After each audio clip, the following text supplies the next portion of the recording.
Hello and welcome to Indus News live from Islamabad. I am Mick Hamid with the news of this hour. Let's begin with the headlines first.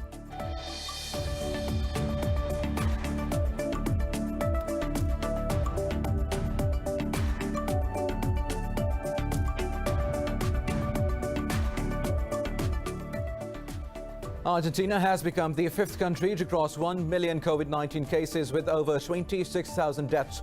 India has recorded 587 deaths and nearly 47,000 new cases in a day as the caseload is approaching 7.6 million.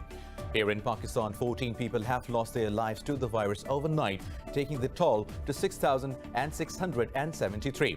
The global COVID-19 deaths have topped 1.1 million, while over 40.3 million have contracted the virus so far.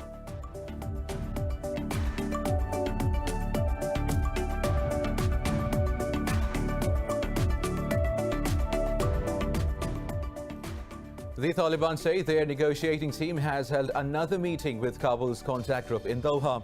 Taliban spokesperson Dr. Naeem says the two sides discussed differences. He said both sides have agreed to continue meeting to reach a final understanding on the mechanism for intra-Afghan talks.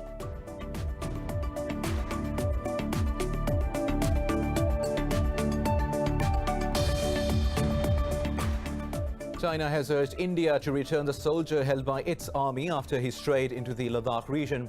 People's Liberation Army's Western Theatre Command said the soldier went missing helping a herdsman finding his yacht. It said India has notified that it found the Chinese soldier and will hand him over to Beijing after medical checkup.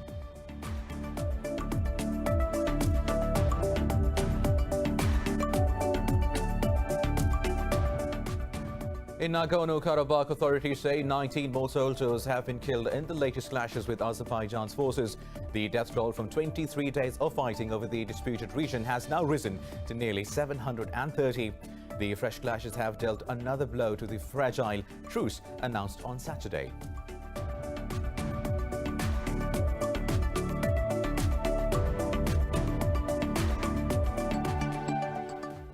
These were the top stories. News in detail coming up after a short break. Stay tuned.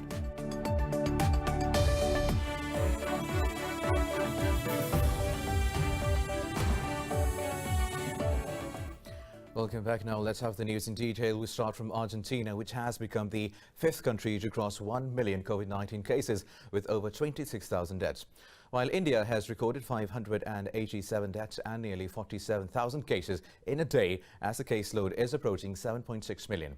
The global COVID-19 deaths have topped 1.1 million, while over 40.3 million have contracted the virus so far. More details in this report. As the second wave of the coronavirus surges, governments are finding it increasingly tough to reinforce restrictive measures. The US, India, and Brazil are still the most wrecked countries by the pandemic as it continues to weaken their economy. Latin America is the worst hit region by COVID-19's economic and social fallout. Rising hospitalizations in Mexico are forcing the government to mull fresh restrictions despite economic woes. While Argentina is the smallest nation by far to reach the grim milestone of 1 million cases. 6,267 people have died from coronavirus in Argentina, with a mortality rate of 2.7% and a specific coronavirus mortality rate of 579 people per million inhabitants. The situation in Europe is worsening by the day as countries continue to ramp up further restrictions and curfews. Ireland has announced some of Europe's toughest constraints as infections climb again. Hospitals in Spain's capital, Madrid, struggle as the disease-related hospitalization surge in the country. The World Health Organization has warned the next few months will be difficult, especially for Europe. As the Northern Hemisphere enters winter, we're seeing cases accelerate, particularly in Europe and North America. As cases go up, the number of people needing beds in hospitals and intensive care also increases. Nurses and doctors have a much better understanding of how best to treat people with the virus than they did in the early days of the pandemic.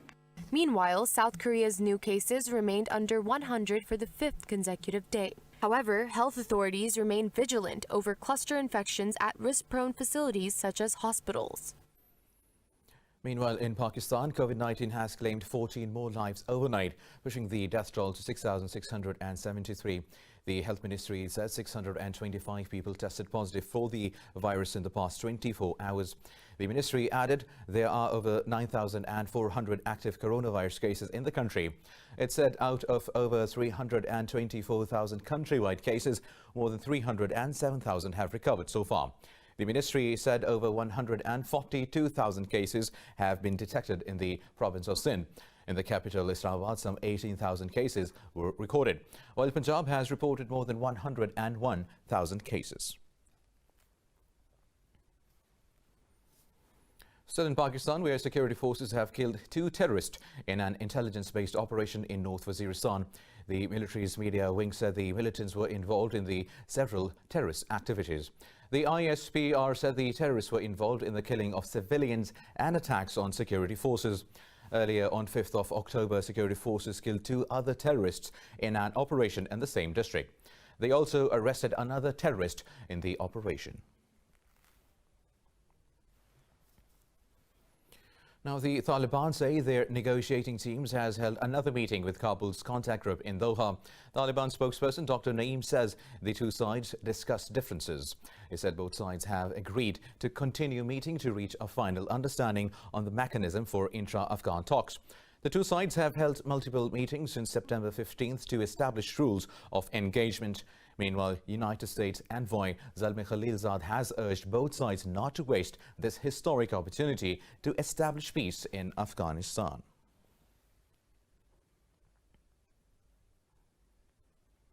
Moving on, Iran's President Hassan Rouhani has pledged his country's support for a lasting peace in Afghanistan.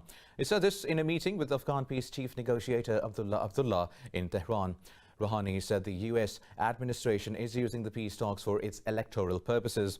The 2 sides expressed hope that the ongoing process will bear fruit. They also agreed to deepen bilateral economic ties. Abdullah is in Tehran on a 3-day visit to hold discussions on the peace process, bilateral relations and the regional developments.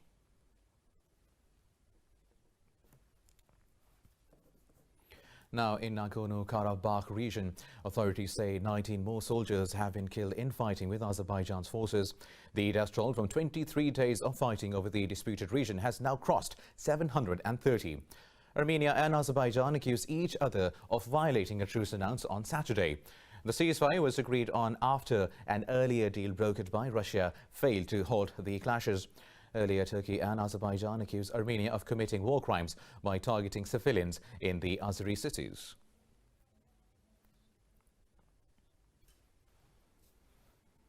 Moving on, the United Nations says Libya's warring sides have resumed military talks in Geneva aimed at ending the country's civil war.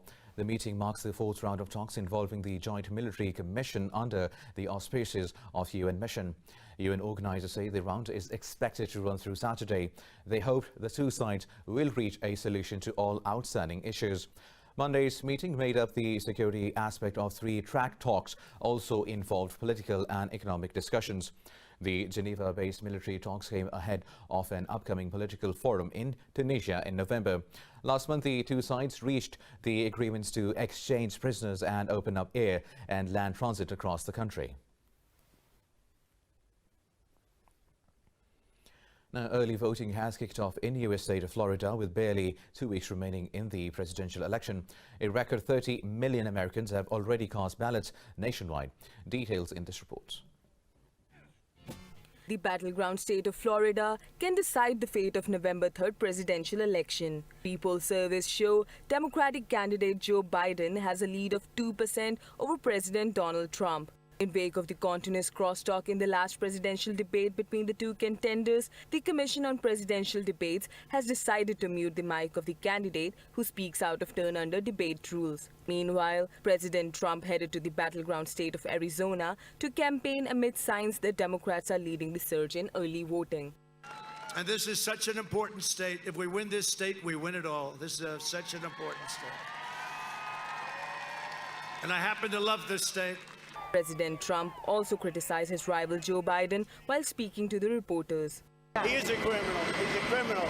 He got caught, read his laptop, and you know who's a criminal? You're a criminal for not reporting it. You are a criminal for not reporting it. Let me tell you something. Joe Biden is a criminal, and he's been a criminal for a long time, and you're a criminal in the media for not reporting it. Meanwhile, the U.S. Supreme Court has declined Republicans' request to not extend the deadline for mail-in absentee ballots in Pennsylvania. Well, now Australia is set to participate in large-scale Malabar naval drills with other Quad countries of US, Japan and India. Australia's Defence Minister Linda Reynolds said the exercises demonstrate the Quad's collective resolve to support an open and prosperous Indo-Pacific. Earlier, India announced that drill will take place in the Arabian Sea and the Bay of Bengal.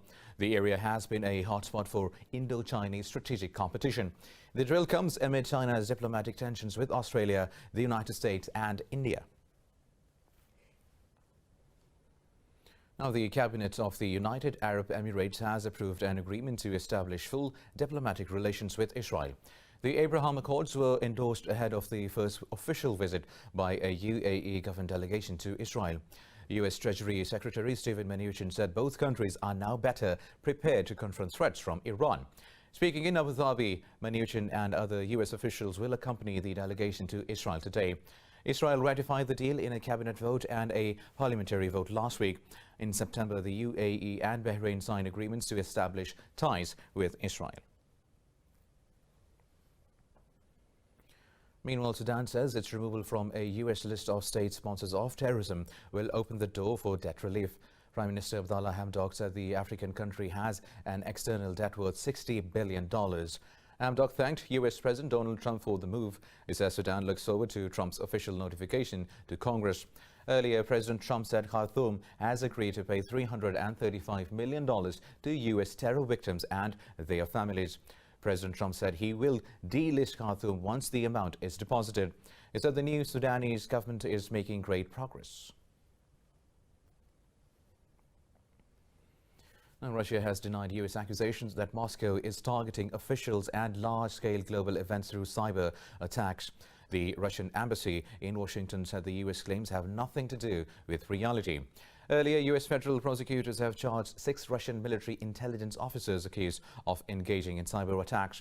The U.S. Justice Department said the attacks included operations that knocked Ukraine's energy grid offline.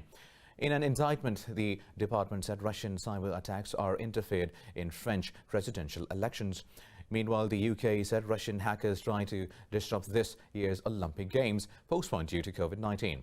Japan condemned the cyber attacks and said it would emphasize cybersecurity around the Games. More news coming up in this bulletin after a short break. Stay tuned.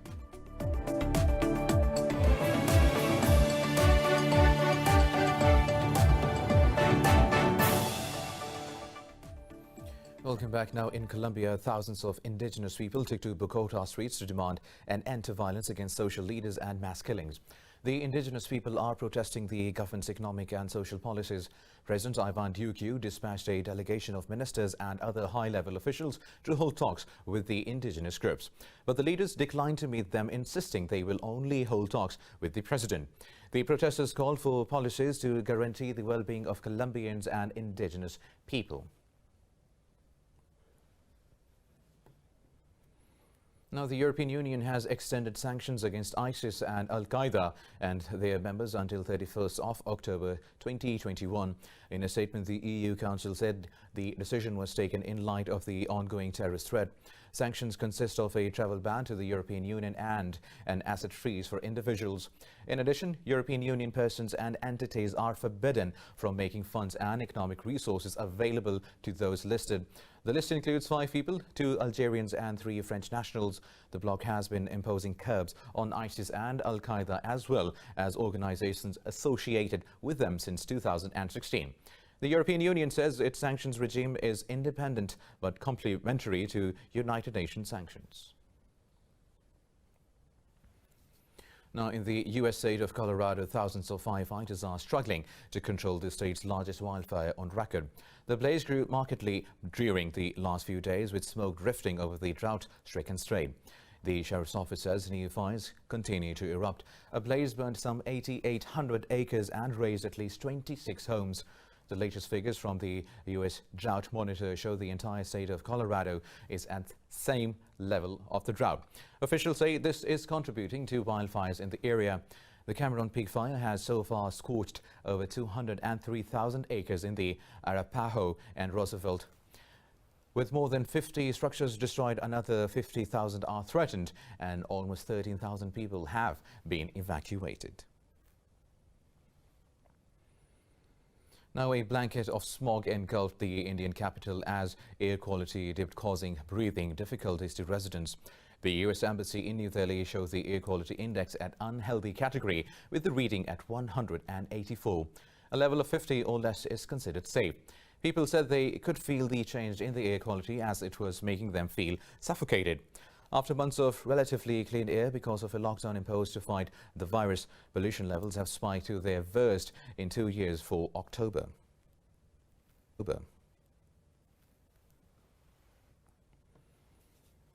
Now, an 80-year-old retired British Army major is raising money for a hospice by rowing a handmade boat. Find out how in this report.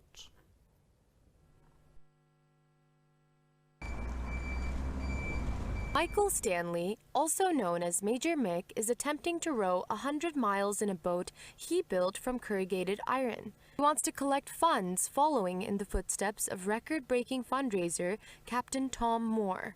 The 100-year-old captain raised nearly $43 million by walking 100 laps in his garden. Naked travel is where the wind's blowing. Yeah. The idea came from India. The children on the rivers there have similar sort of boats made out of corrugated iron, and it was an idea that I had in my mind when the lockdown came, and so yes, I thought I'll buy 2 sheets of corrugated iron and hopefully make it float like a boat. Stanley started rowing the boat, which he has named Titanic, along the Chichester Canal in West Sussex, southern England last month. He's worked out the boat travels around 2 miles an hour by completing a 3-mile trip in around 90 minutes, beating his original target of $1,300. Well, I'm doing it for St Wilfrid's Hospice. They've been here for 30 years and have served a large community around Chichester for all those years, and I'm very keen that we should support them so that they don't they're not threatened to closure, because the hospice requires something like $7.7 million a year. Major Mick has already raised over $15,000. Well, now archaeologists have found a figure of a giant cat etched into a hillside in southern Peru. Researchers say the figure was drawn by piling up rocks. Drone footage provides a bird's eye view of the 37-meter-long figure drawn by creating furrows in the hillsides. The archaeologists restored the lines to their former glory after 2,000 years of erosion had left them hidden from view. Nazca lines were declared a UNESCO World Heritage Site in 1994.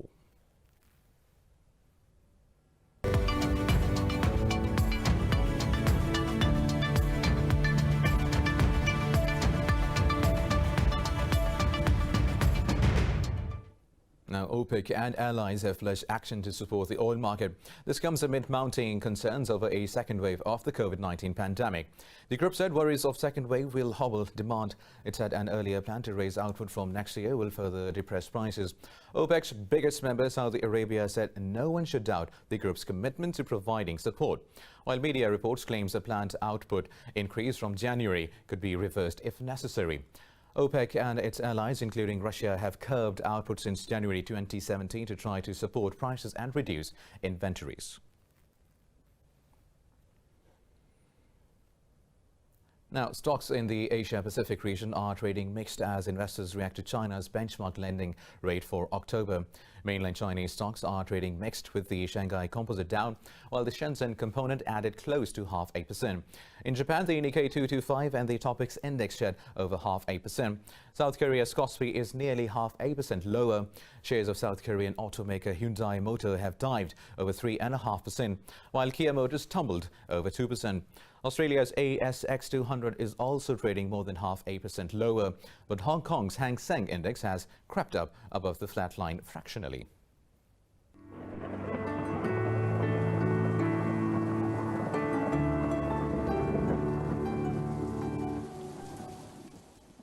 Well, now let's have a look at the weather updates across the globe.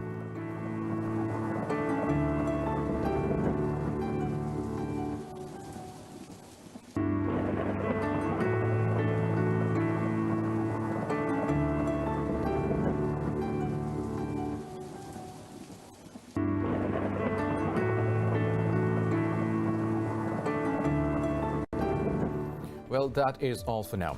For the latest updates, you can follow us on social media at Indus.News. Take care.